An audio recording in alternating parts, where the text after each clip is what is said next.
Hello.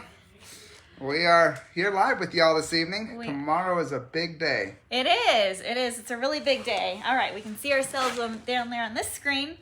Turn the mute. There we go. So we are going to be posting this video on YouTube as well. We just want to talk a little bit about the auction and kind of our goals for how many horses. Lots of thumbs up already. All right, we're getting thumbs up. Awesome. And, our goal is 20. Mm-hmm. And if we're able to get some more, that would be amazing. We'll just kind of have to see how it goes. One thing that's happened in the more recent, it's always happened off and on, but it seems like a lot is horse traders and kill buyers just bidding to inflate the prices. Yes, they're bidding way higher than actual slaughter price. And they can do that because they can turn around and sell it to somebody who thinks they're rescuing it from the slaughter pipeline, which they are rescuing that particular horse, but they're making the kill buyer richer so he can outbid the actual rescuers. Yeah, and one of the kill buyers made a comment that, well, I had to pay more for this because we're not gonna play bidding games. Like, it goes up to a certain price, and it's sad, but we have to use the money where it's going to rescue the largest amount of lives out there. If you hear rattling and a noise, it's thunder. There's a big thunderstorm coming our way. Yep. So lots of lightning, lots of thunder. It's all good. Hopefully tomorrow will be good. So if the kill buyer is bidding up against us, when it gets to a point, we're going to stop because we know he's just going to keep bidding and bidding, trying to waste donations. And the kill buyer one of the kill buyers made a comment that he had to pay more, but it was okay because there was a rescue that wanted it. I just want to put out there that any organization that's a 501c3 nonprofit organization, right on our adoption page, there is a shelter transfer application there. If you're a nonprofit in good standing with your vet and farrier and obviously the IRS, we have an application on our website where you can get a horse even if a week after the auction, and we've had our vet look at it, it's been vaccinated, microchip, and then we actually have a $250 assistance that goes with each horse. Yep. So for the kill buyer to be like, well, I had to pay more because another rescue wanted it, and he's going to make that rescue pay more, come to us directly. And guaranteed he's going to charge them more than he paid for it. Yeah. But we don't want to speak all this time against the kill buyers. So auction process and kind of like, oh man, this thunder. I don't know if you can hear it. Give some thumbs up if you can hear the lightning and thunder. Somebody said they have thunder in we got some thumbs up there. So I had COVID for I had it for a short amount of time. I've been coughing. I'm finally doing better, but I'm still coughing sometimes, and I woke up this morning with a sore throat, and I'm like, oof, auction rescue tomorrow, this is not good. So hopefully I will be able to stay healthy. So somebody asked if we are in Tennessee. We are in Hohenwald, Tennessee. The auction's in Cookeville, and we will be going there tomorrow, looking over the horses. We just never know what we're going to see when we go to auctions. Sometimes there's 20, sometimes there's 120. Mm-hmm. We actually don't know how many are going to be there tomorrow. And we just bid on as many as we can within that slaughter price range, and as many as we can responsibly rescue and care for here at our facilities. If anybody wonders what I'm doing, keep looking down at the laptop because we want to see all your comments, questions. So if you have some questions, go ahead and shoot them our way. Yeah, you can. Can't guarantee we'll be able to answer them, but we'll be happy to look at your questions. And Caleb told us last time we were doing the live feed. We got to turn the camera around. It's better quality. So we're doing that. So we can't see anything on the camera, but we can see it down here. On the laptop, yep. So when we rescue horses from auction, we go to the auction and we kind of go through. Now, sometimes there are horses that really just, they need help, and we do try to get them. And then there are some people that come to the auction routinely that don't like the kill buyer and what he does, and they're smaller time horse traders, I guess was what you could say.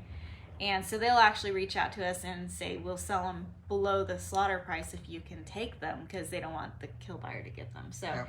it's just a very interesting dynamic at auction. We never know what we're walking into. And our goal is 20, and we will rescue them. I know a lot of you have been like, can you get the vet to come with you? And Doc would love to, but Doc is a very busy guy. But we do have our licensed vet tech coming to this auction to help with medical. And then when they arrive here at our shelter, we'll have our medical team and Doc and all that good stuff, so we can get them all the help they need. So do we have any questions yet? Oh, so Yes. this is, sorry I can't donate, but I've been sharing. sharing, and that is excellent. If you want to help in a way, but you can't help financially, is share our videos. A lot of people learn about our organization through our videos. Now it's starting to rain out there. And send stars. Stars are a very small way to help, and it adds up a lot. And Facebook does match that $750. Somebody asked if Facebook was matching. They're still matching. And I looked earlier today, and they've matched $581. So we still have matching funds available. Throat coat tea, it will help.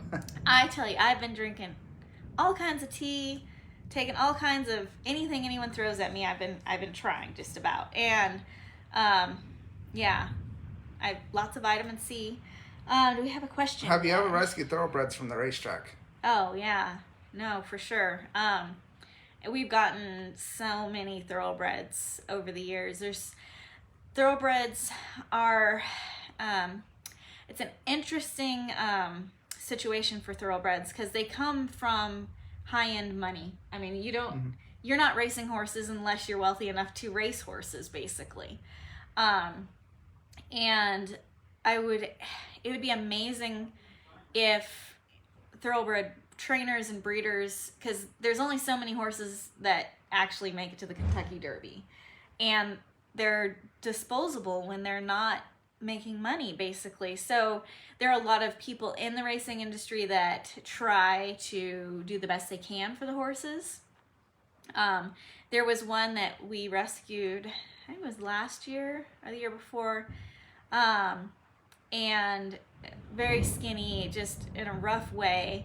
And we were able to reach out to somebody that knew the trainer, or the owner wasn't able to, he was in another country or something. But, they were shocked that the horse ended up this way. And that's always the thing I hear. They're shocked that the horse ended up at an auction. And They shouldn't be shocked. They shouldn't be shocked, because, they gave them to somebody and then they went off. So, I know we have like our Full Circle of Life program, but it would be amazing if, we're open to mission shelter. We would take any thoroughbreds that come here. But, if there could be a place specifically focused on thoroughbreds, and then, if a breeder or trainer didn't send their horse there when it was to be retired, I don't know, it could be frowned on for that. But, when we go to the auction, we rescue every horse we can, regardless of its condition. And about 34% of the horses we find at auctions, it seems they need the last act of kindness. Their owners literally just walked away from that responsibility. The last auction we did, it was a covert auction, and somebody took this poor old thoroughbred. She had been raced. She had a tattoo, so she had been raced. And if we were reading her tattoo correctly, she was like 29 years old. And we paid $300 for her, and she ended up passing away at the auction. And that's just so devastating, because here, and that's where it comes down to, rescues out there.